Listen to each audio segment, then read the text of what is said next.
दोस्तों सबसे पहले आप इस वीडियो को लाइक कर दीजिए क्योंकि बाद में आप लाइक करना भूल जाते हैं, तो प्लीज वीडियो को टक से लाइक कर दें। दोस्तों आज हम आपको बताने वाले हैं सूर्य देव को जल चढ़ाते समय आपको कुछ गलतियां नहीं करनी चाहिए। दोस्तों सूर्य आदि है, सूर्य अनंत है, सूर्य प्रमुख ईश्वर है, सूर्य प्रमुख ग्रह है और सूर्य सभी ग्रहों का स्वामी है। दोस्तों जब हमारी कुंडली के अंदर सूर्य ग्रह का सबसे मजबूत स्थिति के अंदर होता है तो समझ लीजिए कोई भी आपका बाल बांका नहीं कर पाएगा और सूर्य देव की असीम कृपा जब आपके ऊपर होगी तो समझ लीजिए आप प्रकृति साक्षात आपके साथ होगी। प्रकृति की वजह से आप कभी भी पीछे मुड़कर नहीं देखेंगे। निश्चित तौर पर आपकी हर क्षेत्र हर कार्य के अंदर जीत होगी।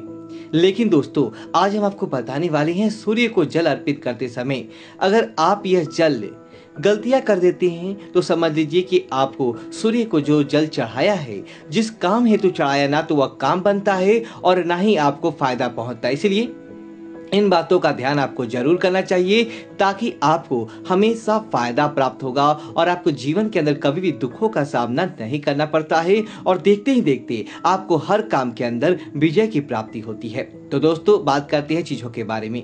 दोस्तों सबसे पहली इस बात का ध्यान रखिए कि सूर्य देव को सुबह 8-9 बजे के बाद जल नहीं चढ़ाना चाहिए। सूर्य देव को सुबह जल अर्पित करने का ब्रह्म मुहूर्त अच्छा मुहूर्त होता है, अर्थात कि सुबह 3 से लेकर 5 बजे। लेकिन आपकी आदत नहीं हो तो 8-9 बजे से पहले पहले भगवान सूर्य देव को जल अर्पित कर दे ताकि किसी प्रकार का नुकसान या व्यवधान आपकी कुंडली के अंदर ना देखने को मिले। और दूसरा दोस्तों हमेशा सूर्य देव को पूर्व दिशा की तरफ मुख करके ही जल अर्पित करना चाहिए। कई बार क्या होता है कि बादल छाए रहते हैं और सूर्य देव हमें दिखाई नहीं देते, तो हम किसी भी दिशा की तरफ जहां प्रकाश दिखाई देता है वहां पर जल अर्पित कर देते हैं। ऐसी गलती आपको भूल कर भी नहीं करनी चाहिए। आपको जल हमेशा पूर्व दिशा की तरफ ही चढ़ाना चाहिए। इसी तरह दोस्तों इस बात का ध्यान रखें जो भगवान सूर्य देव को आप जल अर्पित करें उस जल के छींटे आपको अपने पैरों पर नहीं पड़ने चाहिए। कई लोग क्या करते हैं, जल अर्पित करते हैं और के छींटे अपने पैरों पर ही गिरते हैं। दोस्तों शरीर पर कहीं पे गिर जाए लेकिन आप पैरों पर अगर वह छींटे गिर जाते हैं तो इसका मतलब है दरिद्रता आपके पैरों के माध्यम से आपके शरीर के अंदर प्रवेश कर जाएगी। जो आपने सूर्य देव को जल अर्पित किया है उसका अपमान माना जाता है, इसीलिए भूल कर भी आपको जल अपने पैरों में नहीं गिरने देना चाहिए। दोस्तों आज का वक्त बड़ा ही फैशन का दौर है। भगवान सूर्य देव को जल अर्पित करते समय प्लास्टिक का बड़ा फैशन है। लोग प्लास्टिक के पात्र में ही भगवान सूर्य देव को जल अर्पित कर देते हैं। दोस्तों इस बात का ध्यान रखिए क्योंकि ऐसा होगा दोस्तों दोष लग जाएगा, सूर्य देव को जल चढ़ाने का फायदा नहीं होगा।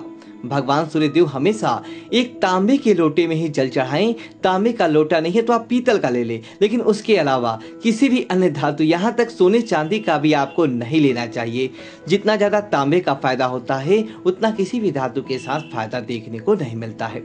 दोस्तों इसी तरह भगवान सूर्य देव को जब आप जल अर्पित करते हैं उस समय इस बात का ध्यान रखना चाहिए बिना स्नान किए सूर्य देव को जल भूल कर भी अर्पित नहीं करें। अगर आप बिना स्नान किए सूर्य देव को जल अर्पित करती हैं तो आपको कई प्रकार के दोष लग जाती हैं, कई प्रकार के दोषों का सामना करना पड़ता है। आप स्नान आदि करने के बाद ही भगवान सूर्य देव को जल अर्पित करें।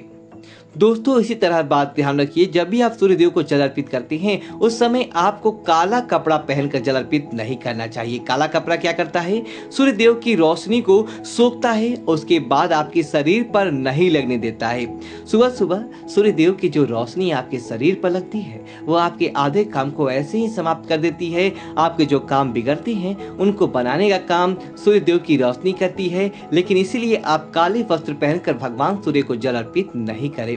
इस तरह आप इस बात का ध्यान रखें कभी भी पैरों के अंदर चप्पल जूते आदि पहनने के बाद सूर्य देव को जल अर्पित नहीं करें। इसे सूर्य देव का अपमान माना जाता है। आप हमेशा पैरों के अंदर कुछ नहीं पहने उसे बाद ही सूर्य देव को जल अर्पित करें।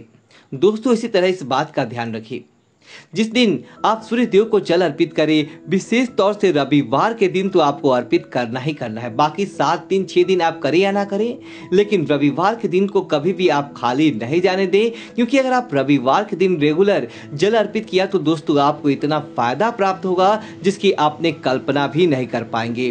दूसरा, इस बात का ध्यान रखिए, रविवार के दिन आपको जब सूर्य देव को जल अर्पित करते हैं उस दिन आपको मांस मदिरा का सेवन नहीं करना चाहिए। उस दिन आपको लाल रंग की वस्तुएं ना तो खरीदनी चाहिए ना ही खानी चाहिए, और अपने घर के अंदर लाल मसूर की दाल भी नहीं बनाएं। दोस्तों उम्मीद है कि आपको जानकारी अच्छी लगी तो वीडियो को लाइक करें, कमेंट बॉक्स में जय श्री राम लिखिए और हमारे चैनल को सब्सक्राइब करें। धन्यवाद दोस्तों।